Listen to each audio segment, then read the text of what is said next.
ప్రభు పేరిట మీ అందరికీ వందనాలు. మీ అందరికీ పునరుత్థానపు శుభాకాంక్షలు. యేసుక్రీస్తు మన కోసం మరణించి తిరిగి లేచిన రోజును మనము ఈస్టర్ సండేగా మనము ఆత్మీయంగా జరుపుకోవడానికి మనం అందరం కూడి ఉన్నాము. ఈరోజు మనం బల్లలో యోగ్యముగా పొందు నిమిత్తము లేఖన భాగాలు చూసుకుందాము. మార్కు సువార్త 15వ అధ్యాయము 42 నుంచి 47 వరకు అందరం కలిసి చదువుకుందాం. మార్కు సువార్త 15వ అధ్యాయము 42 నుంచి 47 వరకు. ఆ దినము సిద్ధపరచు దినము, అనగా విశ్రాంతి దినమునకు పూర్వదినము గనుక సాయంకాలం అయినప్పుడు అరిమతయి యోసేపు తెగించి పిలాతునొద్దకు వెళ్ళి యేసు దేహము తనకిమ్మని అడిగెను. అతడు ఘనత వహించిన యొక్క సభ్యుడై దేవుని రాజ్యము కొరకు ఎదురుచూచువాడు. పిలాతు ఆయన ఇంతలోనే చనిపోయినా అని ఆశ్చర్యపడి ఒక శతాధిపతిని తన యొద్దకు పిలిపించి ఆయన ఇంతలోనే చనిపోయినా అని అతడు నడిగెను.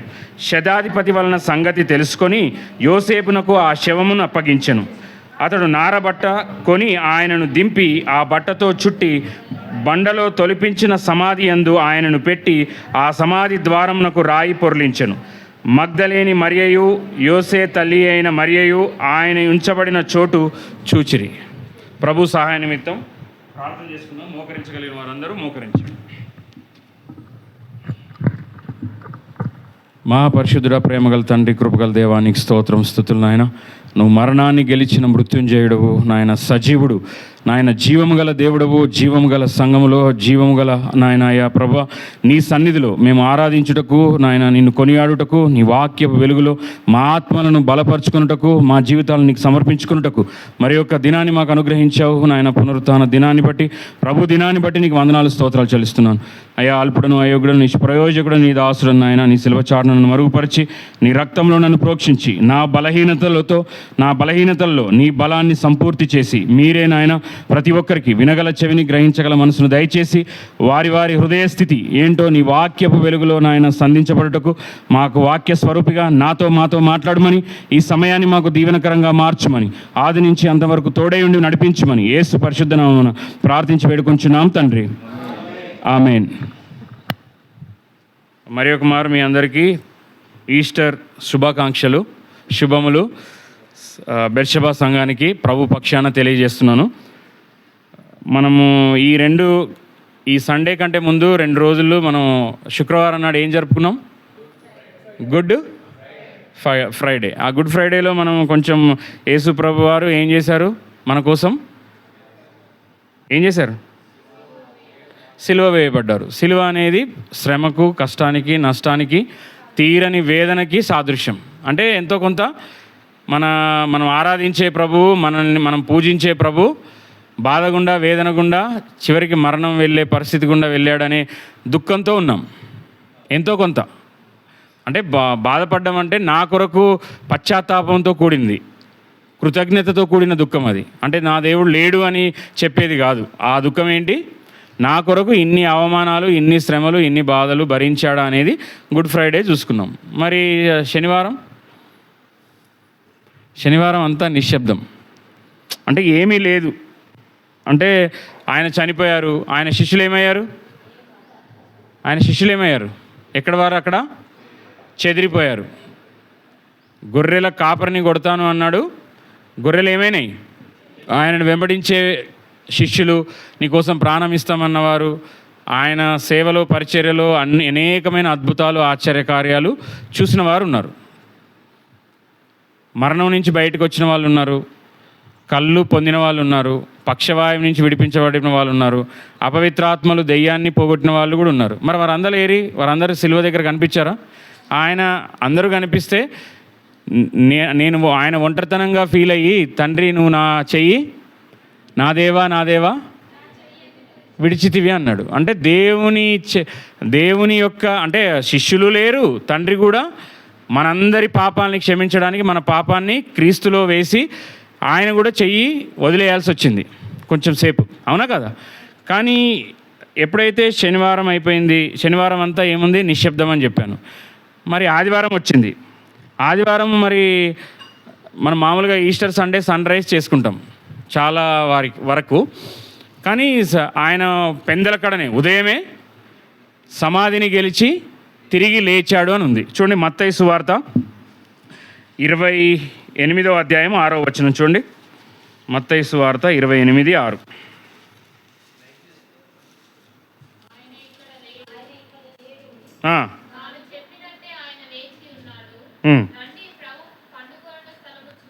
చాలు, ఆయన ఇక్కడ లేడు, తాను చెప్పినట్టే ఆయన లేచి ఉన్నాడు. అంటే ముందే చెప్పాడా లేదా?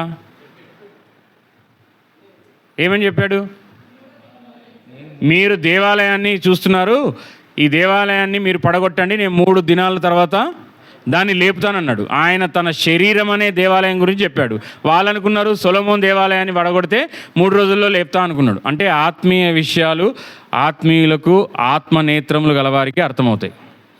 దేవునితో అనుసంధానం ఉన్నవారికి, ప్రార్థనతో వాక్యంతో వారి జీవితాలని దేవుడితో సావాసం చేసేవారికి ఆత్మీయ విషయాలు లేఖనంలో ఉన్న సారము అర్థమవుద్ది. వాళ్ళకి ఏముంది, ఆయనతో పాటే ఉన్నారు కానీ వాళ్ళు ఏమనుకుంటున్నారు, ఆ సొలొమోన్ దేవాలయం పడగొడితే 3 దినాల్లో లేపుతా అంటున్నాడు అని వాళ్ళు ఆశ్చర్యపోతున్నారంట. కానీ ఆయన చెప్పింది ఏంటి? తన శరీరం అనే దేవాలయం పడిపోతే ఎన్ని రోజుల తర్వాత లేపుతా అన్నాడు? 3 రోజుల్లో లేపుతా అన్నాడు. మరి పాత నిబంధనలో ఏమన్నా ఈ వచనం ఉందా? యెషయా గ్రంథం చూడండి. ప్రవచన నెరవేర్పు. యేసుక్రీస్తు ఏదైనా సరే ధర్మశాస్త్రం నేను నెరవేర్చడానికే వచ్చాను కానీ దాన్ని తోసేయడానికైనా నేను రాలేదు అని అన్నాడు. యెషయా గ్రంథం 53వ అధ్యాయము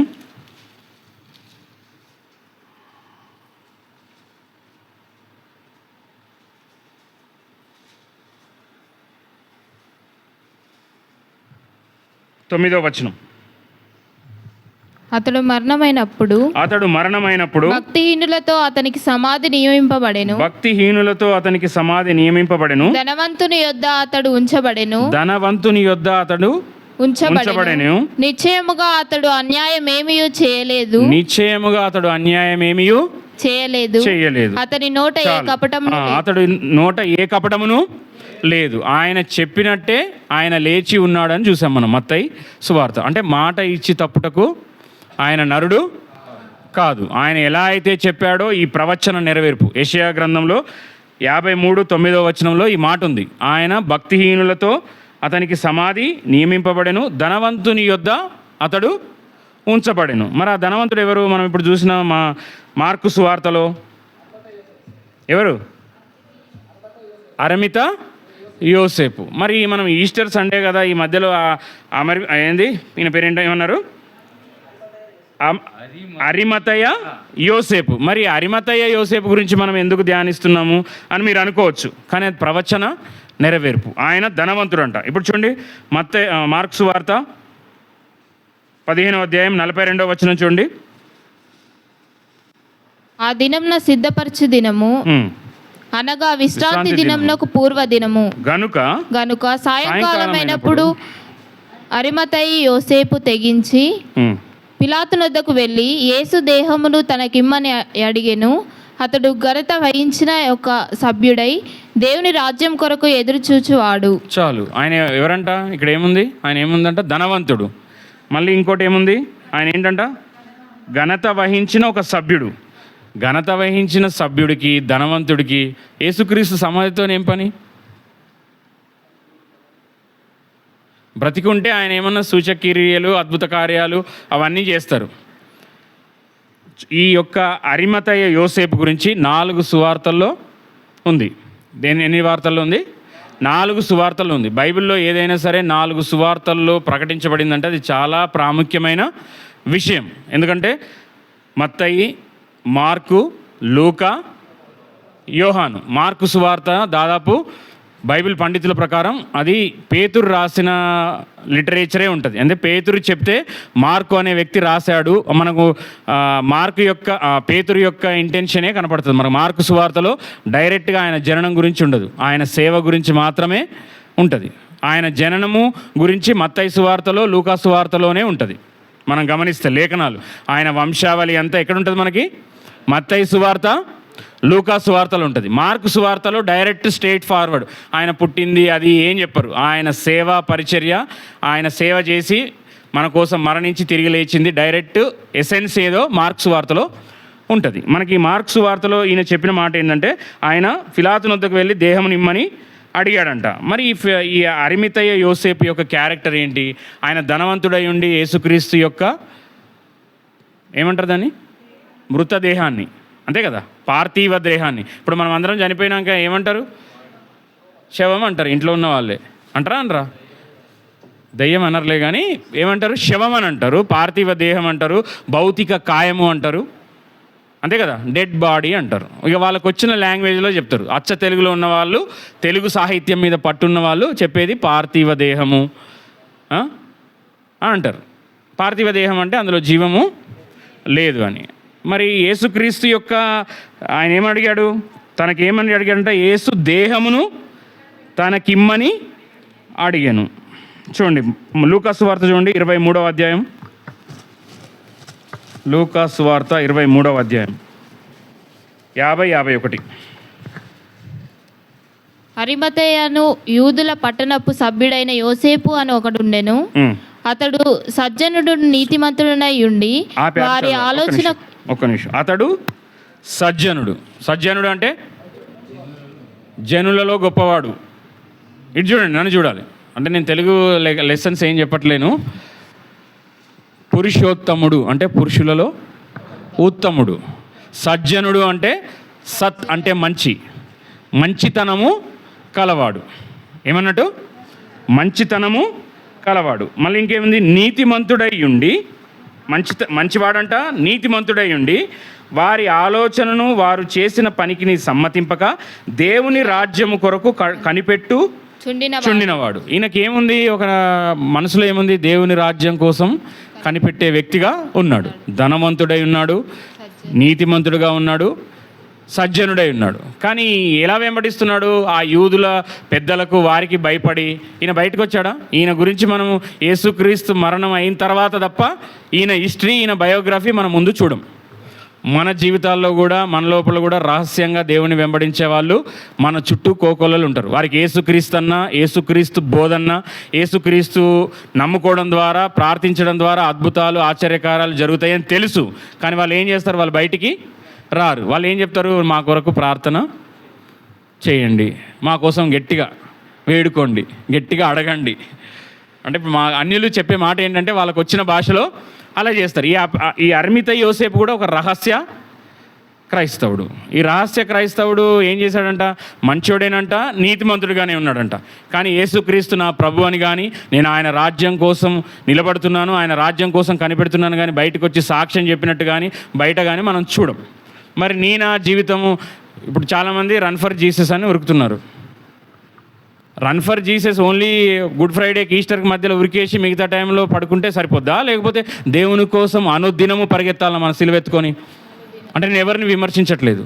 మన భక్తి అనుదినం ఉండేదా లేకపోతే సీజనల్ వైజా? గుడ్ ఫ్రైడే రోజు, ఈస్టర్ రోజు, క్రిస్మస్ రోజు, ఈ 3 రోజుల్లో చాలా వరకు చాలా చర్చిల్లో టెంట్లు అవి కూడా వేస్తారు. ఎందుకు? ఊరికొస్తారు, ఒకసారి అటెండెన్స్ వేయించుకొని ఏం చేయాలి? ఆ 3 రోజులు వస్తే దీవించబడతారు. ఆయన జననము, మరణము, పునరుత్థానం. ఆ 3 రోజులు అటెండెన్స్ వేసుకుంటే చాలు, మిగతా రోజులు దేవుడు కళ్ళు మూసుకుంటాడు, ఈ యొక్క 3 రోజులే నన్ను చూసి దీవిస్తాడు అనుకుంటారు.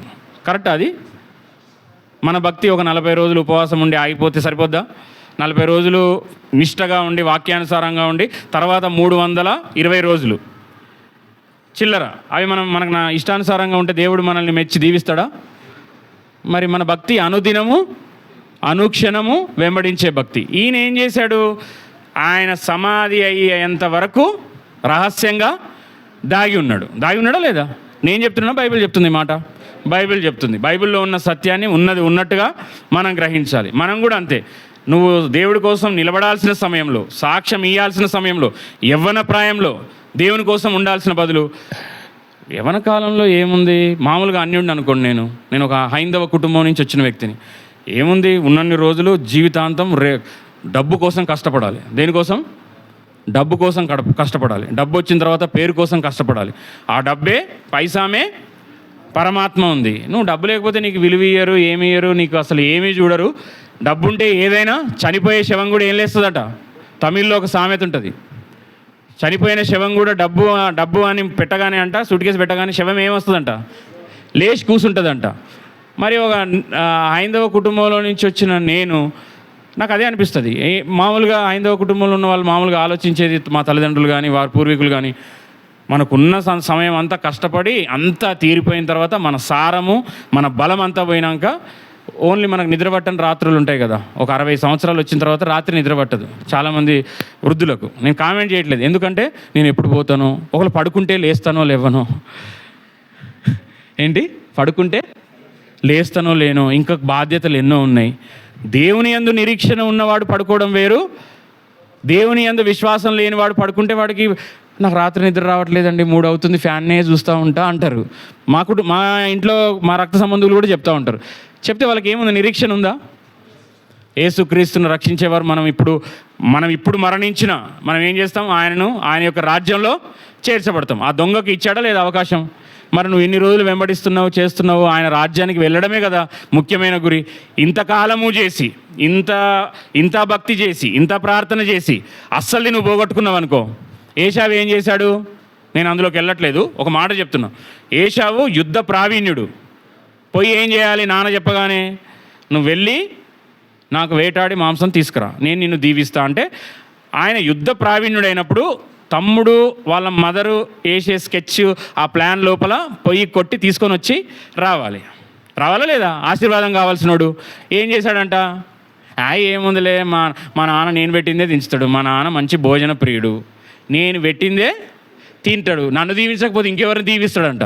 తప్పు. ఎప్పుడు దేవుని ఆశీర్వాదాలు కావాలంటే నువ్వు ఎలిజిబుల్గా, నువ్వు యోగ్యునిగా ఉండాలి. ఆయన ఏమున్నాడు? నిర్లక్ష్యంగా మెల్లగా వచ్చిండు. ఎప్పుడు వచ్చిండంట? బైబిల్లో ఏముందంటే, వాళ్ళ మమ్మీ సిద్ధపరిచి వంట చేసి ఆయనకి ఇస్తే ఆయన ఇచ్చి తిని దీవించి ఆయన వెళ్ళిపోగానే వచ్చిండంట. నీకు ఆశీర్వాదాలు దేవుడు తన సమీపముగా ఉన్నప్పుడే మీరు వెతకండి అని ఉంది బైబిల్లో. అంటే నీకు కాళ్ళు మంచిగా ఉన్నప్పుడే నువ్వు దేవుని కోసం పరిగెత్తాలి, మోకరించాలి, విజ్ఞాపన చేయాలి. నీ కళ్ళు బాగున్నప్పుడే నువ్వు పరిశుద్ధ గ్రంథాన్ని ఆది కాండం నుంచి ప్రకటన దాకా నమిలేయాలి. ఏం చేయాలి? నమిలేయాలి. ఒక దైవజనుడు అన్నాడు, ఇది పట్టు చీరలాగా చదవద్దంట, డైలీ వేర్. ప్రతి వాక్యము నీ గుండెలో ఉండాలి. మనం పట్టు చీరని ఎప్పుడెప్పుడు తీస్తాము బయటికి? ఫంక్షన్లకు తీస్తాం. మరి ఓన్లీ సండేకే తీసేవాడు నిజమైన క్రైస్తవుడా? ఓన్లీ ఆదివారం మాత్రమే తీసి మళ్ళీ ఆడబెట్టేసేవాడికి బైబిల్ ఏమైనా అర్థమవుద్దా? వాక్యం ఏమైనా అర్థమవుద్దా? వాక్యంలో ఉన్న సారం ఏమైనా అర్థమవుద్దా? ఇప్పుడు స్టూడెంట్ ఉన్నాడు, ఇప్పుడు చాలామంది పిల్లలు ఉన్నారు, ఓన్లీ ఎగ్జామ్స్ అప్పుడే బుక్కులు తీసే వాళ్ళకి భయం ఉంటుందా, లేకపోతే ధైర్యంగా ఉంటారా? భయం ఉంటుంది. యథార్థవంతులు ఉన్నారు ఇక్కడ, పురుషులు చెప్పట్లేదు. అప్పుడే ఎగ్జాముకి చదివితే భయం ఉంటుందా, ధైర్యంగా రాయగలుగుతారా? భయంగా ఉంటుంది. ఎందుకు? మనం సరిగా సిద్ధపడి లేమని. మనకు దేవుడు ఇస్తున్న ఈ అవకాశం సిద్ధపడాలి. నువ్వు ఈ భూమి మీద పరలోకం, మన పౌరస్థితి పరలోకం కాబట్టి ఆ పరలోకం వెళ్ళడానికి సిద్ధపడే ట్రైనింగ్ స్కూలే సండే మనం చర్చికి రావడం. ఇక్కడ ఏం చెప్పబడుతుంది? నేను ఎక్కడికి సిద్ధపరుస్తున్నారు? మెడికల్ కాలేజీలో ఉన్న వాళ్ళు మెడికల్ ట్రైనింగ్ మాత్రమే సిద్ధపరుస్తాడు. తర్వాత నువ్వు నరకానికి వెళ్తావా, నువ్వు వేరే వాళ్ళని చంపుతావా, నువ్వే చచ్చిపోతావా తెలీదు. ఎందుకంటే డాక్టర్స్ కూడా ఏమవుతున్నారు ఈ మధ్య, సూసైడ్లు చేసుకుంటున్నారు. ఎయిమ్స్లో డాక్టర్ అంట ఆయన. ఎక్కడ? ఎయిమ్స్లో డాక్టర్ అంట. వీడికి వచ్చి గుంటూరుకో ఎక్కడికో వచ్చి వాళ్ళ భార్య కూడా ఎయిమ్స్లో ఒక స్టాఫ్ నర్సు, దగ్గర వాళ్ళకి మంచి శాలరీ, ఒక పాప కూడా ఉంది. కానీ పాపకి ఏదో అనారోగ్యం ఉంది, అది తగ్గట్లేదన్న ఉద్దేశంతో ఆయన మత్తు డాక్టర్ అంట. వాళ్ళిద్దరికీ ఏదో సూసైడ్ ఏదో ఇచ్చాడు, ఈయన కూడా తీసుకున్నాడు. వాళ్ళిద్దరూ ఈరోజు చనిపోయారు. ఆయన నెక్స్ట్ రోజు హాస్పిటల్కి తీసుకెళ్తే హాస్పిటల్లో వైద్యం పొందుతూ చనిపోయాడు. మరి డాక్టర్ కదా, ఎంతో జ్ఞానం. మనం అనుకుంటాం డాక్టర్ అయినా, నువ్వు యాక్టర్ అయినా, నువ్వు ఎవ్వరివైనా, క్రీస్తు లేకపోతే నువ్వు సున్నా అంతే. మనం అనుకోవచ్చు క్రీస్తు కలిగి ఉన్నవాడే వానికి శుభప్రదమైన నిరీక్షణ ఉంది. వాడు ఈ లోకంలో శాంతి సమాధానాలతో పేదరికంగానైనా జీవించి ప్రభు వచ్చినప్పుడు, లేదంటే మన ప్రాణం పోయినప్పుడు ఎవరి దగ్గరికి పోతాం మనం? డబ్బు వల్ల, చదువు వల్ల, హోదా వల్ల నేను పరలోకానికి వెళ్తానని ఏ ఒక్కరు కూడా అనుకోవద్దు. నీవు ఈ లోకంలో ఉన్నప్పుడు డబ్బు, కొంచెం మంచి స్టేటస్లో ఏదన్నా, అదే తిండి. ఇప్పుడు వాడేమి మనము 3 పూటలు తింటే వాడు 6 పూటలు తింటారా? ఎవరన్నా తింటారా? తినే ఫుడ్ మారుతుందేమో. మన చేతితో తింటే వాళ్ళు ఫోర్కు స్టైలిష్గా తింటారేమో. మనం ఏమనిపిస్తాం, అబ్బా ధనవంతులు బాగా దేవుడు దీవించబడ్డ వాళ్ళు అనుకుంటాం. సహజంగా క్రైస్తవులుగా నేను కూడా కొత్తలో ఉన్నప్పుడు నేను అదే అనుకున్నా. ధనం ఉండడం కాదు, గుణం ఉండాలి, ఆత్మీయత ఉండాలి. క్రీస్తు ఆత్మ నీలో, క్రీస్తు మనస్సుంటే నువ్వు నిజమైన ధనవంతుడివి, నిజమైన క్రైస్తవుడివి, నిజమైన ధనవంతుడివి. ఆయన మెల్లగా వచ్చాడు ఏశావు, ఆశీర్వాదాలు వచ్చినాయా? రాలేవు. ఇప్పుడు అరిమిత యోసేపు కూడా ఆయన సజ్జనుడంట, నీతిమంతుడంట. మరి బైబిల్లో ఏముంది? సామెతల గ్రంథం, నీతిమంతుడు సింహము వలె ధైర్యంగా ఉంటాడు, ఏ ఒక్కడికి కూడా కాంప్రమైజ్ అవ్వడు. ఎందుకంటే వాని ధైర్యం దేని మీద ఉంది? ఆ నీతి సూర్యుని కలిగి ఉన్న జీవితం, నీతియుక్తమైన వాక్యానుసారమైన జీవితం. వాడిని ఎవ్వరు షేక్ చేయలేరు. మరి ఆ నీతిమంతుడుగా ఉన్నాడు, సజ్జనుడుగా ఉన్నాడు, కానీ ఏముంది? ధైర్యం లేదు. నువ్వు సాక్ష్యం ఇతరులకు చెప్పట్లేదు అని అంటే నీలో ధైర్యం ఉంటే, ధైర్యం ఉన్నోడు చెప్తాడా, లేనోడు చెప్తాడా? మరి మీ అందరికీ ధైర్యం ఉందా? ఉందా? ఇప్పుడు మనము చాలాసార్లు చెప్తాం, పిరికివాడైన పేతురు ఏం చేశాడంట? అంతకుముందు మనం లేఖన భాగాల్లో చూసుకున్నాం, అయ్యగారు చెప్పారు మనకు. ఏం చేశాడు ఆయన? 3 సార్లు ఆడాడు. మనకు అక్కడే తెలుసు, మనకు అంతవరకే తెలుసు. మరి పేతురు యొక్క ప్రారంభం అది, ఆయన విశ్వాస జీవితంలో తప్పటడుగులు అవి. కానీ ఆయన అంతం తెలుసా? పేతురు ఎలా చనిపోయాడో తెలుసా? నా ప్రభువును సిలువ వేశారు, అలా సిలువ వేయడానికి నేను అర్హుని కాదు, నన్ను రివర్స్ వేయండి అన్నాడు. కానీ ఆయన లేచి నిలబడితే అన్నారు, భూమిని తలక్రిందులు చేసేవాళ్ళు ఇక్కడ ఉన్నారు. అంటే పరిశుద్ధాత్మ దేవుడు ఆ పెంతెకోస్తు దినం నాడు వచ్చి వారిని ఎన్కౌంటర్ చేసిన తర్వాత వాళ్ళ పిరికితనం ఏమైంది? ధైర్యంగా మారిపోయింది. ప్రాణాలకు తెగించి సువార్త కోసం నువ్వు ఇక్కడ కొడితే అక్కడ పోయి చెప్తా, అక్కడ కొడితే అక్కడ పోయి చెప్తా. చెప్పడం మాత్రం మానను, చావనైనా చస్తా. అది దేవుడిచ్చే ట్రాన్స్ఫర్మేషను ఉత్తుత్తిగా ఉండదు. ఎలా ఉంటుందంటే మనం చచ్చిపోతాం దేవుడి కోసం. బ్రతుకుట క్రీస్తే చావైతే లాభమని మాటల్లో చెప్పి ఊరుకోలేరు ఆ భక్తులు. మనం ఏం చేసుకుంటున్నాము? ఆటోల వెనకాల, మన బండి వెనకాల రాసుకుంటున్నాం, కానీ అది మన జీవితంలో లేదు. ఆ యాకోబు ఆశీర్వాదాలు పొందుకొని పోయాడు. ఇక్కడ కూడా అరిమిత యోసేపు తన ఉన్న జీవితకాలం అంతా యేసుక్రీస్తు గురించి సాక్ష్యం చెప్పడం కానీ, ఆయనను వెంబడించడం కానీ చేయలేదు. చేశాడా? మరి ఆయన సజ్జనుడే, ఆయన ఇంకేంటంట? నీతిమంతుడంట. మరి నీతిమంతులు సింహం వల్ల ధైర్యంగా ఉండాలి కదా, ఆయనకు ధైర్యం ఉందా? పిరికితనం ఉంది. దేవుడు శక్తి, ప్రేమ, ఇంద్రియ నిగ్రహం గల ఆత్మనే ఇచ్చను కానీ పిరికితనము గల ఆత్మని ఇయ్యలేదు అని ఉంటుంది తిమోతి రాసిన పత్రికలో. అపోస్తులుడైన పౌలు మనకిచ్చే ఆత్మ ఎలాంటిదంట? శక్తి, ప్రేమ, ఇంద్రియ నిగ్రహం, సెల్ఫ్ కంట్రోల్, పవర్. శక్తి అంటే ఏంటి? పవర్. లవ్ అంటే ప్రేమతో కూడింది. సెల్ఫ్ కంట్రోల్, ఆశ నిగ్రహం లేదా ఇంద్రియ నిగ్రహం. మనకు నిగ్రహం ఉంటుంది. ఆ నిగ్రహం గల ఆత్మ లేని వాళ్ళే క్రీస్తు కొరకు నిలబడలేరు. ఇక్కడ అరిమిత యోసేపు చూడండి, ఆయనకి ఏముందంట? సరే, ఆయన పిరికిగా ఉన్నాడు. యోహాను సువార్త చూడండి, యోహాను సువార్త 19వ అధ్యాయం 38వ వచనం చూడండి. యోహాను సువార్త 19వ అధ్యాయము 38వ వచనం. అటు తర్వాత యూదుల భయం వలన రహస్యముగా యేసు శిష్యుడైన అరిమిత యోసేపు తాను యేసు దేహంను తీసుకొని పోవుటకు పిలాతు నొద్దకు సెలవడిగెను. పిలాతు సెలవిచ్చెను గనుక అతడు వచ్చి యేసు దేహంను తీసుకొని పోయెను. చాలు. కానీ ఈయనకు అడిగాడు, తీసుకున్నాడు, అంత బాగానే ఉంది. మనకి ఇప్పుడు ఈ మార్కు సువార్తలకు వస్తే ఒకసారి మార్కు సువార్తకు రండి. మార్కు సువార్త 15వ అధ్యాయంకి వచ్చేయండి. అక్కడ ఒక మాట అండర్లైన్ చేసుకోవాలి అందరూ. మార్కు సువార్త 15వ అధ్యాయము 43వ వచనంలో ఒక పదాన్ని అండర్లైన్ చేసుకోవాలి. గనుక సాయంకాలం అయినప్పుడు అరిమతయి యోసేపు ఏమనుందాడా? తెగించి. ఏముంది? గట్టిగా చెప్పాలి యవనస్తులందరూ. తెగించి. చాలు. మరి నీకు తెగింపు ఉందా? అరిమిత యోసేపు తెగించాడు.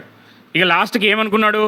వీళ్ళ వల్ల వాళ్ళ వల్ల కాదని ఏం చేశాడు? తెగించడం అంటే ప్రాణాలకు సైతం తెగించినట్టు. అంటే క్రీస్తు సాక్ష్యం గురించి కానీ, క్రీస్తు దేహం అడగాల్సిన విషయంలో నేను ఇంకా కాంప్రమైజు అవ్వను, నా విశ్వాసాన్ని నేను కప్పెట్టుకోను అనే ధైర్యంతో బయటకు వచ్చాడు. వచ్చి పిలాతుని అడిగాడు. పిలాతు ఎంత దుర్మార్గుడు అంటే ఎటువంటి నిర్దాక్షిణ్యంగా తన చేతులు కడుక్కొని ఏం చేశాడు? యేసుక్రీస్తుకు అన్యాయమైన తీర్పు విధించాడు. తన యొక్క స్వార్థం కోసం దేనికైనా తెగబడే అతి దుర్మార్గుడు, అతి నికృష్టుడు అంట బైబిల్ పండితులు చెప్పిన దాని ప్రకారం. పిలాతు దాని గురించి అంత వర్ణించలేదు, కానీ అన్యాయపు తీర్పు ఎవరికి తీర్చాడు? యోసేపు. అరిమితయి యోసేపుకు. మరి ఆయన దగ్గరికి వెళ్ళాలంటే నన్ను ఏం చేస్తాడనే భయము, నీకు శవం కావాలా, నీకు ఆయన దేహం కావాలా అని చెప్తే ఈయన ప్రాణాలు పోయే పరిస్థితేనా కదా. అయినా ఆయన కాముకున్నాడా? ధనవంతుడైనా. మనకు కొంచెం ధనం ఉంటే ఏమవుతుంది? మందిరానికి రాము.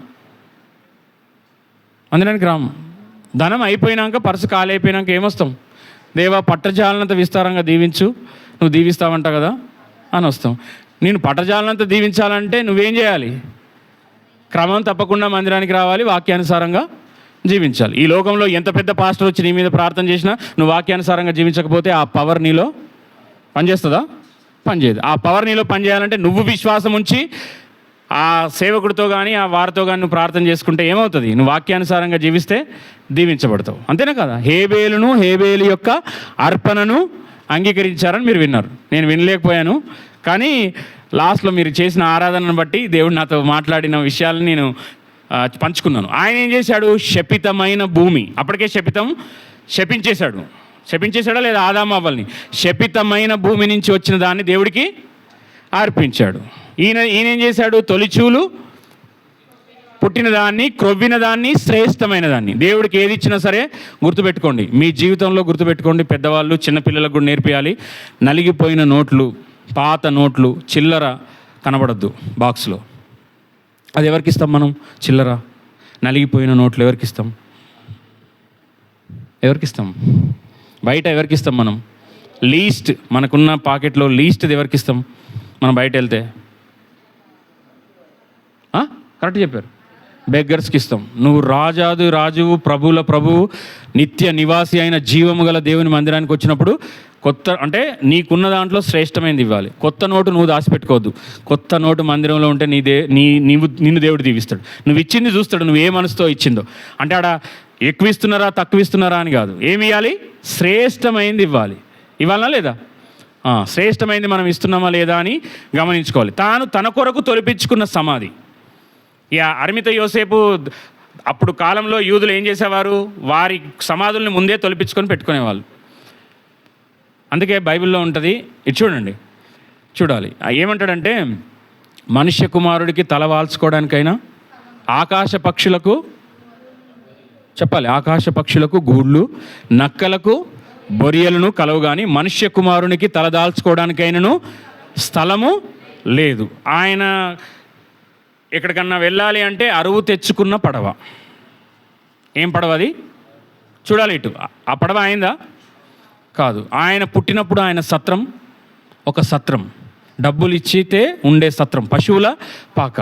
ఆ పశువుల పాకలో ఆయన జన్మించాడు. ఆయన జననంలో కానీ, ఆయన యొక్క గమనంలో కానీ, ఆయన మరణంలో కూడా ఏంటి? మరణించిన తర్వాత వేరే వాళ్ళు తొలిపికించుకున్న సమాధిలో ఈయనను పెట్టారు. ఆయనకంటూ ఏమన్నా ఉందా ఈ భూమి మీద? ఉందా? లేదు. కానీ అంతా ఆయనదే.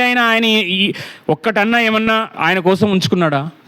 లేదు. తన చివరి రక్త బొట్టు వరకు మన కోసం ఇచ్చేశాడు. ఆయన చెప్పినట్టుగానే తిరిగి లేచాడు. ఆ లేచిన సమయంలో మనము ఇప్పుడు దాకా పాట కూడా పాడుకున్నాం, చివరి పాట. మరణమా నీ ముళ్ళు ఎక్కడ? మరణపు ముళ్ళును ఎక్కడ చేశాడు? మరణపు ముళ్ళు విరవబడ్డది కాబట్టి మనము ఆదివారం పునరుత్థానపు ఈస్టర్ జరుపుకుంటున్నాం. ఆ మరణం యొక్క బలము గలవాన్ని ఏం చేశాడంట? సిలువలో చితకద్రొక్కాడు. సాతానుని ఏం చేశాడు?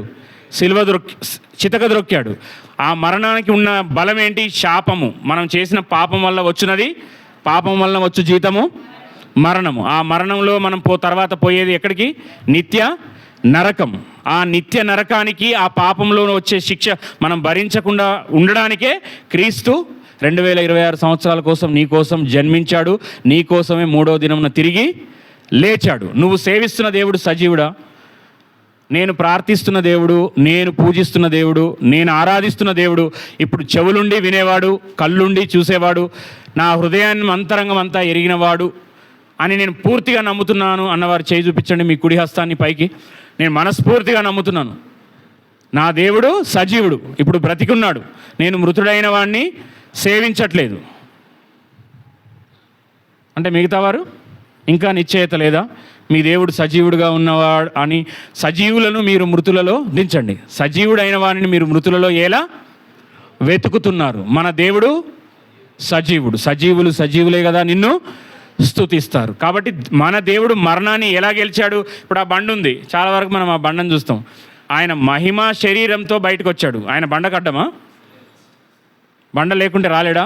వాళ్ళందరూ ప్రార్థన చేసుకుంటే మేడగదిలో తలుపు పెట్టే ఉంది, వచ్చేసాడా లేదా లోపలికి? మరి ఈడ రాలేడా?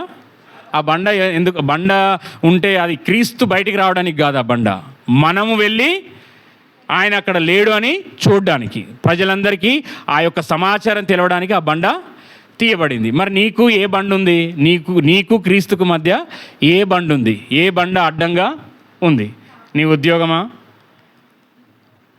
నీ పిల్లల పాపమా? దోషమా?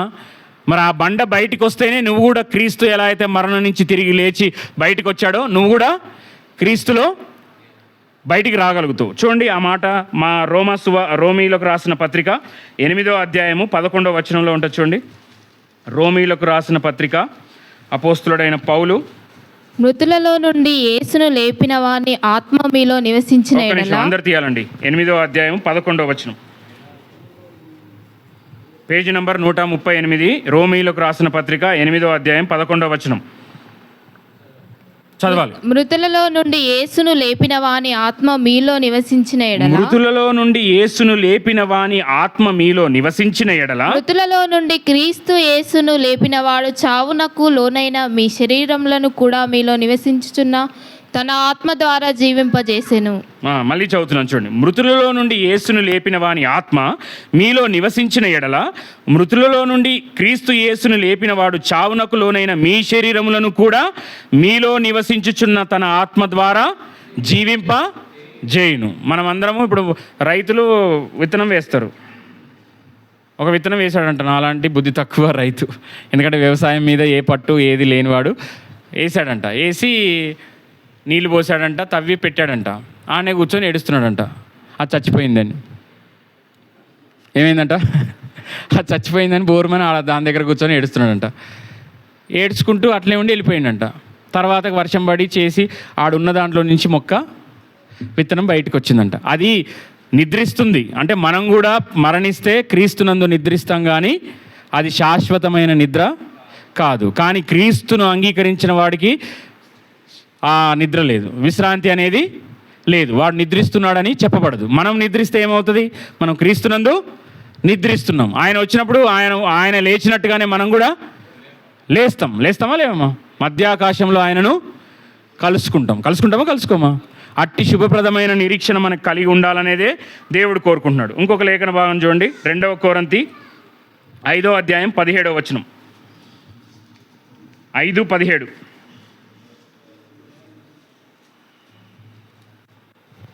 కాగా ఎవడైనను క్రీస్తునందున్న ఎడల వాడు నూతన సృష్టి, పాతవి గతించెను, ఇదిగో క్రొత్తవాయెను. చాలు. ఏం పాతవి గతించెను, ఏం కొత్తవాయెను? ఇక్కడ ఏంటి? వస్త్రాల గురించి చెప్తున్నాడా? ఇప్పుడు మనలో కూడా శిష్యులు లాంటి వాళ్ళు అర్థం చేసుకున్నట్టు మనం వాక్యాన్ని కొందరు అపార్థం చేసుకుంటారని లేఖన భాగాల్లో ఉంది. మనం వాక్యాన్ని వాక్యానుసారంగా తీసుకోవాలి. ఎవడైనను క్రీస్తున్న ఎడల వాడు ఏంటంట? నూతన సృష్టి. అంటే గొంగలి పురుగుగా ఉన్న నీ జీవితాన్ని అందరికీ కంపరంగా, గొంగలి పురుగుని ఎవరైనా అబ్బా హాయ్ అని సెల్ఫీ దిగుతారా? ఏం చేస్తారు దాన్ని? గొంగలి పురుగుని. ఇక లేడీస్ అయితే 6 అడుగుల భర్తకు భయపడరు, కానీ ఇంత బొద్దింకకు మాత్రం లేచి దుంకుతారు ఇంట్లో. అంటే నవ్వుతున్నారంటే ఇది నిజం అన్నట్టు. 6 అడుగుల మనిషికి భయపడరు, కానీ దేనికి భయపడతారు? బొద్దింకకు భయపడతాడు. ఇప్పుడు ఆయన అనుకోవాలి ఇంట్లో ఉన్న ఆయన, ఈ బొద్దింకలు బల్లులు గ్రేట్ కదరా నాయన, నా భార్యను కంట్రోల్లో పెడుతున్నాయి. ఏం కంట్రోల్లో పెడుతున్నాయి?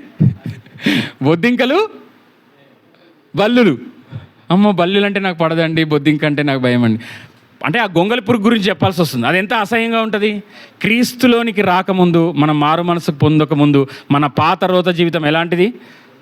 అందరికీ రోత జీవితం, మురికి, కంపు. అబ్బా వచ్చిండ్రా వీడు, అబ్బా వచ్చిందమ్మా ఈమె. మరి క్రీస్తులోకి వచ్చిన తర్వాత నువ్వు నూతన సృష్టిగా మార్చబడ్డావా? ఎన్నో పునరుత్థానపు సండేస్ వాక్యం విన్నావు, మార్పు జరిగిందా? నీతో చెప్పగలిగారా? మీ ఇంట్లో వాళ్ళు చెప్పగలిగారా? వేరే వాళ్ళు వద్దు. ఒకప్పుడు నువ్వు ఎంత బండబూతులు తిట్టేవాడు, ఇప్పుడు ఎంత ప్రార్థన చేసుకుంటున్నావు, ఎంత సౌమ్యుడిగా మారిపోయావు, నీకు ఎంత కోపం ఉండేది, కోపం అంతా తగ్గిపోయింది, ఎలా సాధ్యమైంది అని ఎవరన్నా అడిగారా? నేను అడగలేరంటే నూతన సృష్టిగా మనం ఏం చేయబడలేదు, మార్పు చెందబడలేదు. వీడికి వస్తున్నాము అంటే వెళ్ళిపోతున్నాం. అందుకే చాలామంది సేవకులు చెప్తారు, గుండె నుంచి వచ్చే మాట గుండెకు చేరుతుందంట. దేనికి చేరుతుంది? గుండె నుంచి వచ్చే మాట గుండెకు చేరుతుంది. నోటి నుంచి బ్రెయిన్ నుంచి వచ్చే మాట బ్రెయిన్కే చేరి ఈ నుంచి ఈడికే గేట్ దాటిన తర్వాత పోతుంది. మరి మనకు గుండెకు చేరుతుందా? ఎక్కడికి చేరుతుంది? ఇప్పుడు నువ్వు ఇంట్లో నుంచి పిల్లోడు బయలుదేరిండు, ఎక్కడికి చేరాలి? బుక్స్ తీసుకొని స్కూల్కి చేరాలి. చేరట్లేదు, ఇంకెక్కడికో చేరుతున్నాడు. ఆయన మంచి విద్యార్థి, నువ్వు ధైర్యంగా అమ్మయ్య అన్నట్టు ఉంటావా? స్కూల్కి చేరలేడు, స్కూల్ నుంచి ఫోన్ వచ్చింది పిల్లోడు రాలేడని. ఆయలే మావాడు వస్తాడు, ఆడలేకపోయినా ఎక్కడైనా చదువుకుంటాడని చెప్తావా? ఏమని చెప్తావు? చెప్పాలి. లేదు అంటే మరి వాక్యం ఈడ విత్తబడుతుంది, వాక్యం మీకు చెప్పబడుతుంది.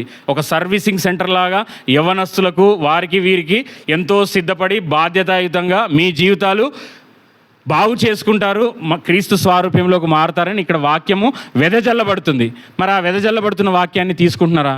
ఇది నాకు కాదని అటు ఇసిరేస్తున్నారా? నేను పర్ఫెక్ట్గా ఉన్న పక్క వాళ్ళకి, నా ముందున్న వాళ్ళకి, నా వెనుకున్న వాళ్ళకి, కొందరు వాక్యం అంటే వాళ్ళకన్నట్టు తీసుకోరట. నేను అంతా పర్ఫెక్ట్గానే ఉన్నా కదా, ఇది పలానా సిస్టర్ గురించి చెప్పుంటాడు, పలానా బ్రదర్ గురించి చెప్పుంటాడు. వాక్యం వాళ్ళకి వీళ్ళకి లేదు. ఇప్పుడు ఒక గంట వర్తమానం ఎవరైనా చెప్పారనుకో, గంట వర్తమానము నీకు రాకపోవచ్చు, కానీ అందులో నీకు ఇచ్చే మాట కోసం నువ్వు వెయిట్ చెయ్యాలి. నీకు సంబంధించింది ఏదో దేవుడు తన సేవకుల్ని సిలువ చాటున మరుగుపరిచి మాట్లాడతాడు. నీ హృదయ స్థితి ఏంటో తెలియజేసేది దేవుడికి గనుక ఆ సేవకుడికి తెలుసా? తెలీదు. మరి ఆయన సజ్జనుడు, నీతిమంతుడే, కానీ పిరికివాడు. మరి మనం పిరికివారుగా ఉందామా? రన్ ఫర్ జీసస్ అని జెండాలు పట్టుకొని ఉరుకుతారు. మరి క్రీస్తు కోసం నీ సువార్త చెప్తే నీ ఆధార్ కార్డు క్యాన్సిల్ చేస్తాం. క్రీస్తు సువార్త చెప్తే నీ ఆధార్ కార్డు క్యాన్సిల్ చేస్తాం. ఎంతమంది నిలబడతారా రన్ ఫర్ జీసస్లో పరిగెత్తిన వాళ్ళు? నీ ఉద్యోగం తీసేస్తా. నువ్వు క్రీస్తుని నమ్మినట్టయితే, క్రీస్తు సువార్త ప్రకటించినట్టయితే నీ ఉద్యోగం తీసేస్తా. లేకపోతే నీకు ప్రాణాపాయ స్థితి ఉంది అని అంటే ఎంతమంది? ఇప్పుడు ఫర్ ఎగ్జాంపుల్ ఈయనే ఉన్నాం, ఇటేమో ఈ కుడివైపు ఏమో క్రీస్తుని అంగీకరించిన వాళ్ళు ఇటు రావాలి, ఈడేమో పెద్ద ఖడ్గం ఉంది, కత్తి. ఏముంది? కత్తి. ఇటు వచ్చిన వాళ్ళు ఏమైంది?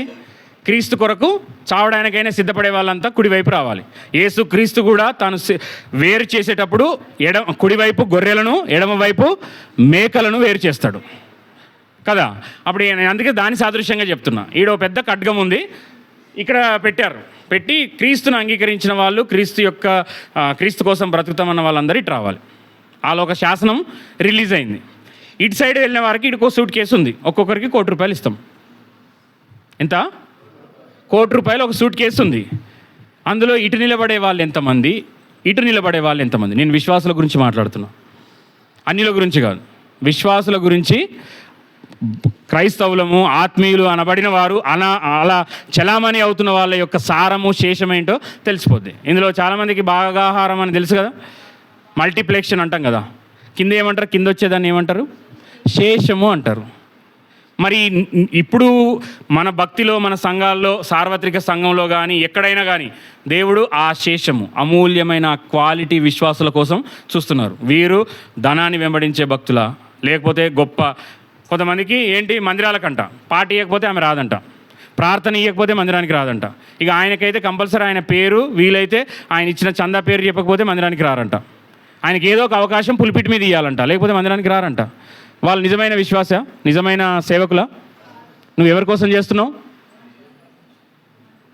దేవుని కోసం చేస్తున్నావు. దేవుడు అవకాశం ఇస్తే వాడబడాలి, లేకపోతే అన్నీ మూసుకొని మనం ఏం చేయాలి?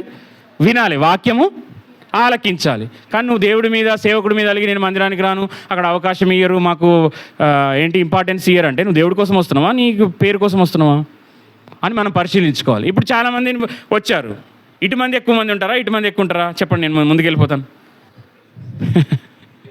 ఇటేం చెప్పాను? ఖడ్గం. దేవుని కోసం హతసాక్షులయ్యే గుంపు ఎవరున్నారో రండి. హేబేలు మొట్టమొదటి హతసాక్షి.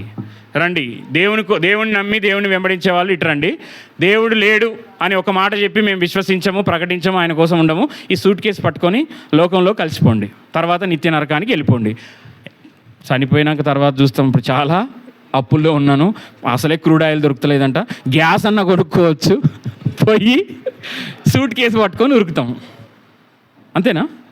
అంటే నీ భక్తి గ్యాస్ లాంటిది, గ్యాస్ కోసము, ఆధార్ కార్డు కోసము, రిజర్వేషన్ కోసము నిలబడేది నిజమైన భక్తి కాదు. రిజర్వేషన్ ఉన్నా చూడాలి, ఇటు రిజర్వేషన్ ఉన్నా లేకపోయినా, నీకు ఆధార్ కార్డు ఉన్నా లేకపోయినా, నువ్వు ఎప్పుడైతే క్రీస్తును సొంత రక్షకుడుగా అంగీకరించావో నువ్వు ఆయనతో పాటు ఏం చేయబడ్డావు?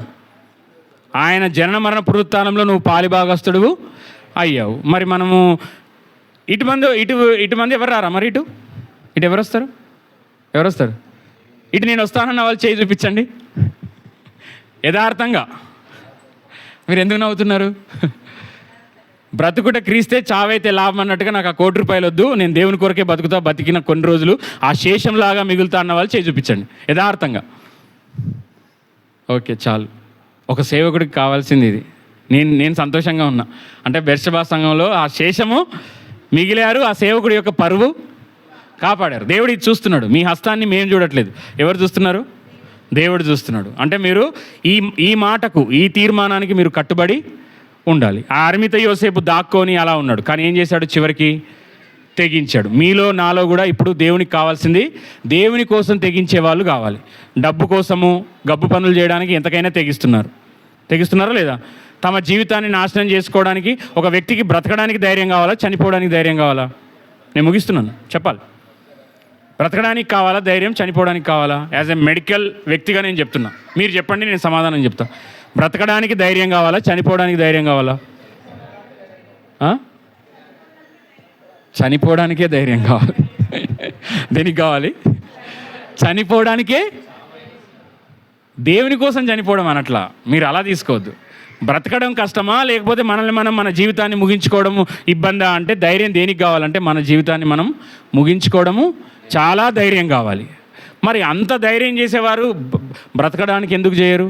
ఆ ఓటమి, ఈ పునరుత్థాన దినం అనేది ఓటమి పైన విజయం. ఏం విజయం? ఓటమి పైన విజయం, మరణము పైన విజయం, నా శాపం పైన విజయం, పరలోకానికి మార్గం. ఆయన ఎలా అయితే లేచాడో ఆయన లేచినట్టుగానే ఆయన మనల్ని లేపుతాడు. ఒక మాట చెప్పి నేను ముగిస్తాను. ఒక సహోదరుడికి, చిన్న పిల్లవాడికి గుండె బలహీనంగా ఉంది. డాక్టర్స్ని చూపించారు, అన్ని టెస్టులు చేశారు. చేపిస్తే ఆయనకి ఏం చేయాలన్నారంటే ఆపరేషన్ చేయాలన్నారు. ఏం చేయాలన్నారు? ఆపరేషన్ చేయాలన్నాడు. అందులో లోపల బయటనేమో తన క్లోజ్ ఫ్రెండ్ బయట ఉన్నాడు. ఏడున్నాడు? బయట క్లోజ్ ఫ్రెండ్ ఉన్నాడు. కానీ ఆపరేషన్కి వెళ్ళబోయే వ్యక్తి ఏమో ధైర్యంగా ఉన్నాడు. ఆపరేషన్ కోసం తోడుగా వచ్చిన ఫ్రెండ్ ఏమో భయపడుతున్నాడు. ఎవరు భయపడుతున్నారు? బయట కూర్చొని అటెండర్గా ఉన్న అతనేమో భయపడుతున్నాడు ఫ్రెండ్. ఈ లోపల ఉన్నోడేమో ధైర్యంగా ఉన్నాడు. ఆపరేషన్ కోసం లోపలికి వెళ్తా అన్నవాడు. ఇక ఆపరేషన్కి వెళ్ళే ముందు మాట్లాడతారు, ఆ ఫార్మాలిటీస్ అన్నీ, కన్సర్న్స్ సైన్ చేయాలి కాబట్టి చేయడానికని సిద్ధపడి వెళ్తుంటే అప్పుడు మాట్లాడండి, తీసుకెళ్తాం, ఒక 5 minutes టైం ఉంది అంటే, ఈ సహోదరుడు అంటున్నాడు, బయట ఉన్న సహోదరుడు, నేనేమో నీకు ఆపరేషన్ అవుతుందంటే నా గుండె ఎలాగో ఉంది, నాకు భయం అవుతుంది, నువ్వేమి ఇంత ధైర్యంగా ఉన్నావు, ఈ సీక్రెట్ ఏంటి చెప్పు అన్నాడంట. నాకు అర్థం కావట్లేదు, నువ్వేమో ఏదో పిక్నిక్ పోతున్నట్టు, లేకపోతే వేరే దేశానికి ఫ్లైట్ టికెట్స్ వచ్చినట్టు అంత ఉత్సాహంగా ధైర్యంగా పోతున్నావు, మరి నాకెందుకు భయం అవుతుంది, నేనేమో దిగులుగా ఉన్నాను అంత. ఎవరన్నా ఆపరేషన్ అంటే చిన్న సూది అంటేనే భయపడతామా? మరి ఆపరేషన్ అంటే భయం ఉంటుంది కదా. ఏం చేస్తారో, మత్తు ఇచ్చిన తర్వాత ఏ కిడ్నీలు కాజేస్తారో, ఎవరు ఏం చేస్తారో, ఎవరికి ఉండే భయాలు వాళ్ళకి. మరి ఇప్పుడు యవనస్తుడుగా ఉన్న వాళ్ళకి ఇంకేముంటుంది? యవనస్తుడికి ఏదైనా దెబ్బ తగిలింది అనుకో, అమ్మో నా ముఖం మీద, వాళ్ళు ఫస్ట్ పడగానే చూసుకునేది ఏంది, ముఖం మీద మచ్చ వచ్చిందా లేదా అని చూసుకుంటారు. పడిన వెంటనే అటు ఇటు చూసి అద్దంలో చూసుకుంటారు. మచ్చ ఏమన్నా ఉంటే మళ్ళీ పిల్లను ఇయ్యరు. నిజం. అందుకే మేము హాస్పిటల్కి వచ్చిన వాళ్ళకి ఏం చేస్తామంటే ముఖం మీద పడ్డ వాళ్ళకి కాస్మోటిక్, అంటే వాళ్ళకి మచ్చలు అవి లేకుండా వాళ్ళకి సపరేట్గా వేస్తారు. మామూలుగా వేరే దగ్గర వేసినట్టు దబ్బడంతో కుట్టినట్టు కుట్టరు. మిగతా దెబ్బలకు అవుతాయి. ముఖం మీద చాలా మైన్యూట్ సూచర్స్ వేస్తారు. అంటే అసలు వేయడానికి కూడా చాలా ఇబ్బంది అవుతుంది. అంత మైన్యూట్ సూచర్ వేసి స్కార్స్ రాకుండా చేస్తారు. ఎందుకు? వాళ్ళ ముఖము ఇబ్బంది కాకుండా, వాళ్ళ ఇన్ఫీరియారిటీ కాంప్లెక్స్ కావద్దని. ఇక్కడ ఈయన బాధపడుతున్నాడు, నా సహోదరుడుగా నువ్వు మళ్ళీ చూస్తానో లేదా. మ్యాక్సిమం హార్ట్ సర్జరీస్ కొన్ని సక్సెస్ అవుతాయి, కొన్ని సక్సెస్ కావు. సక్సెస్ కానప్పుడు ఏం చేస్తాడు డాక్టర్? అద్దాలు తీసి, సారీ చాలా ట్రై చేశాము, అసలు సంతకం పెట్టించేదే on table, any time risk, బ్రతకొచ్చు, సక్సెస్ అయితే బ్రతకొచ్చు, లేకపోతే లేదు. మీరు ప్రార్థన చేసుకోండి. వేరే మీ మతాల వాళ్ళైతే మీరు దువా చేసుకోండి, మీరు పూజ చేసుకోండి అని చెప్తారు. మేము డాక్టర్లం మాత్రమే, మేము బ్రతికిచ్చేటోళ్ళం కాదని అంటారు. అంతేనా కాదా? మనం ఏమనుకుంటాం, దేవుడా నువ్వే బతికిచ్చు అంటాం. బతికిచ్చేది దేవుడా డాక్టరా? దేవుడు. కాబట్టి నీ యొక్క స్తుతి ఘనతకు అర్హులు దేవుడు, వారిని గౌరవించాలి కానీ పూజించొద్దు. ఆ వ్యక్తి మాట్లాడితే ఒకటే మాట అంటాడు. ఆయన మాట అన్నమాట, ఆ సర్జరీకి వెళ్తున్న వ్యక్తి అన్నమాట, స్నేహితుడు, ఒకవేళ సర్జరీ సక్సెస్ అయితే అంటే ప్రాణాలతో బయటికి వస్తే, నా గుండె ఆపరేషన్ సక్సెస్ అయితే నన్ను కన్న తండ్రి దగ్గరికి వెళ్తాను. ఎక్కడికి? మళ్ళీ చెప్పాలి మీరు. నాకు ఆపరేషన్ సక్సెస్ అయితే నన్ను రక్తం పంచుకు పుట్టిన నా తండ్రి ఉన్నాడు, ఆయన రక్తం పంచుకు పుట్టిన వ్యక్తిగా నేనున్నాను, ఆయన దగ్గరికి వెళ్తాను. అర్థమైందా? దేని దగ్గరికి వెళ్తాడు? తన తండ్రి దగ్గరికి వెళ్తాడు. తండ్రి రక్తమే కదా కొడుకు దగ్గర ఉండేది. నేనేమైనా రాకెట్ సైన్స్ చెప్తున్నాను, ఇట్లా చూస్తున్నారు? ఏముంది? కొడుకుంటుంది. నాకు రక్తం ఇచ్చి కన్నా నా తండ్రి దగ్గరికి వెళ్తానన్నాడు. మరి ఒకవేళ మరణిస్తే రక్తం ఇచ్చి కొన్న నా తండ్రి దగ్గరికి వెళ్తాను. అది దృఢమైన విశ్వాసం. మనకు ఇద్దరు తండ్రులు ఉంటారు. నిన్ను క్రీస్తులో తన రక్తం ఇచ్చి కన్న తండ్రి ఉన్నాడు, నిన్ను రక్తం ఇచ్చి కానీ ఈ లోకానుసారంగా పెంచిన తండ్రి ఉన్నాడు. మనల్ని కొన్న తండ్రి మీదనే మన ధ్యాస ఉండాలి.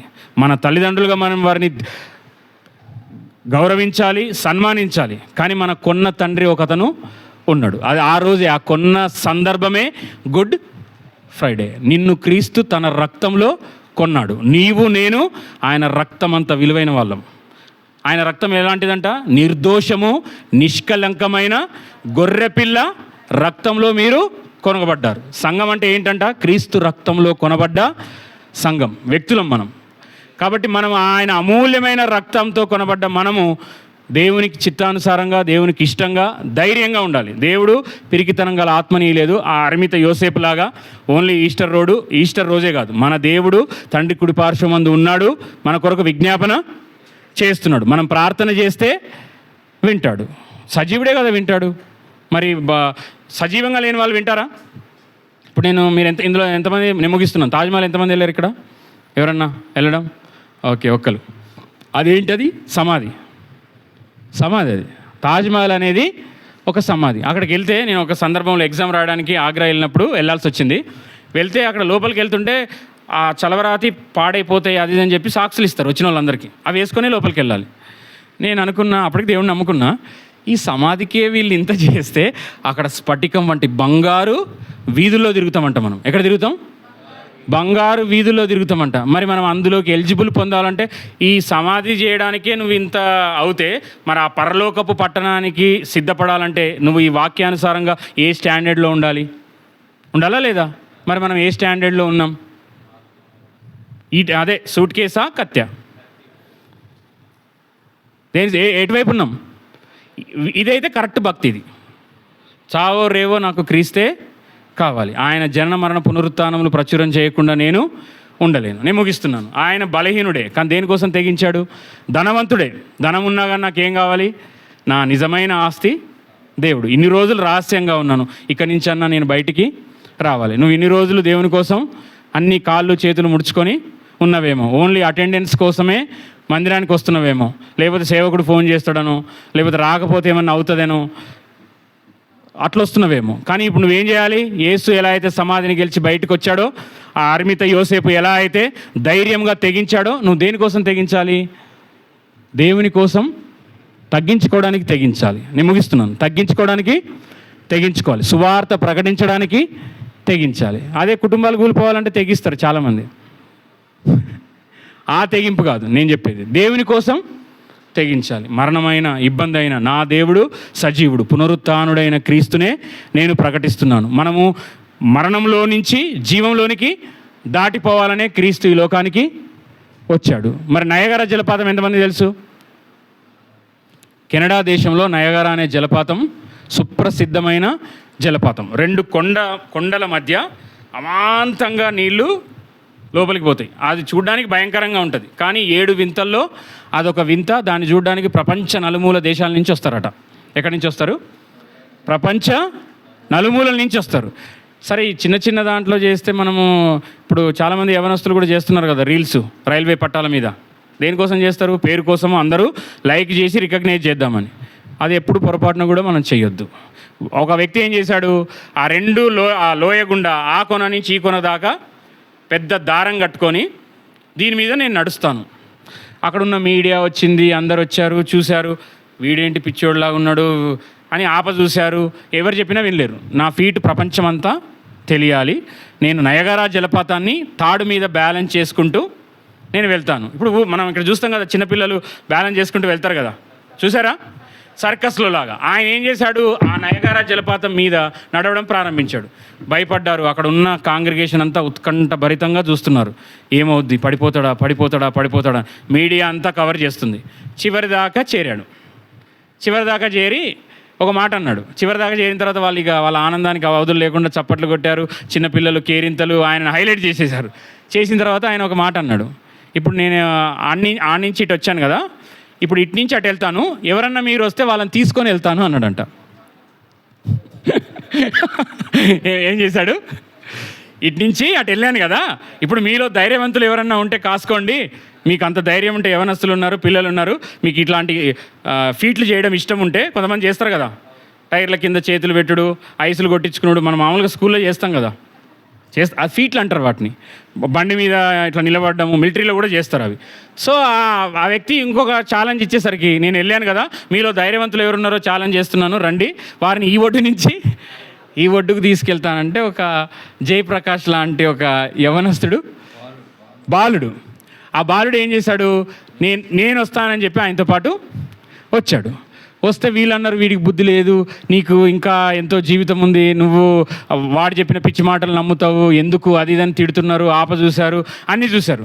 వాడు మెల్లిమెల్లిగా బ్యాలెన్స్ చేసుకుంటూ వచ్చేసిన తర్వాత వాడిది అయిపోయింది నా ఫీట్ అని చెప్పి వాడు వెళ్ళిపోబోతుంటే ఆ పిల్లోడిని పిలిచి అడిగారు, అసలు నీకేం భయం లేదా, మాకైతే గుండెలు జారిపోయినాయి, ఎందుకు నువ్వు ఇంత సాహసం చేశావు నీ ప్రాణాలకు తెగించంటే, ఆయన మా నాన్న కదా, మా నాన్న నన్ను వదిలిపెడతాడా, నాకు ఆ ధైర్యం ఉంది, నన్ను గమ్యము చేరుస్తాడు, ఈ లోకంలో ఏ చెయ్యి అయినా నన్ను వదిలేస్తుంది కానీ ఆ చెయ్యి మాత్రం వదలదు. యేసు క్రీస్తును నమ్ముకున్న నువ్వు నీ తుది శ్వాస వరకు ఆయన నీ చెయ్యి విడవడు, యుగ సమాప్తి వరకు నేను నీతో ఉన్నాను. ఆయన మరణించి తిరిగి లేచాడు, పరలోకం వెళ్ళేంత వరకు మన హస్తాన్ని వదలడు. నువ్వు పట్టుకోవాల్సింది ఎవరిని?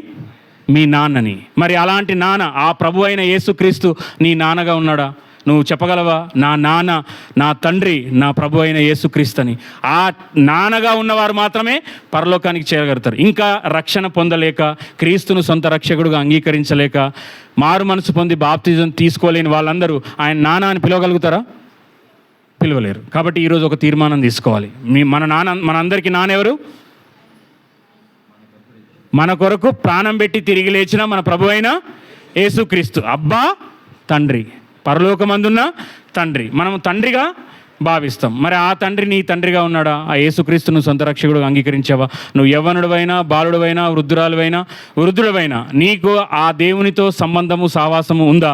ఆ పిల్లోడు ధైర్యంగా చెప్పాడు, మా నాన్న నన్ను వదిలి పెట్టడు. మరి మీ నాన్న వదిలిపెడతాడా? మన నాన్న వదిలిపెడతాడా మనల్ని?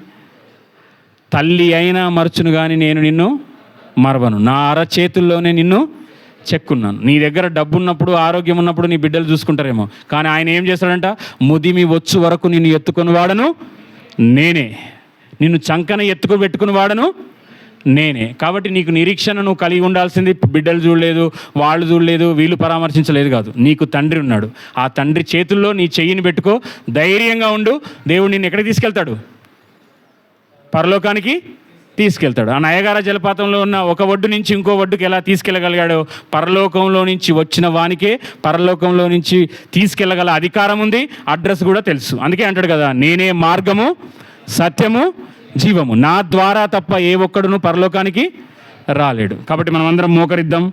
ప్రభు బలలో యోగ్యంగా పాల్పులు పొందుకునే ముందు, ఎవరైతే క్రీస్తును సొంత రక్షకుడుగా అంగీకరించలేదో, రక్షణ మారు మనసు అనుభవం లేదో, యవనస్తులుగా ఉన్న మిమ్మల్ని మీరు పరిశీలించుకోవాలి. దేవా, నువ్వు నాకు తండ్రిగా లేవు, నాన్నగా లేవేమో, గుడ్ ఫ్రైడే అయిపోయింది, ఈస్టర్గా నువ్వు మరణం నుంచి తిరిగి లేచావు, కానీ నా జీవితంలో నిన్ను తండ్రిగా నేను స్వీకరించలేకపోతున్నా అని మిమ్మల్ని మీరు పరిశీలన చేసుకోవాలి. ఏ ఒక్కరు దిక్కులు చూడొద్దండి, కళ్ళు మూసుకొని మోకరించి ప్రార్థనలో ఉండాల్సిందిగా కోరుతున్నాం.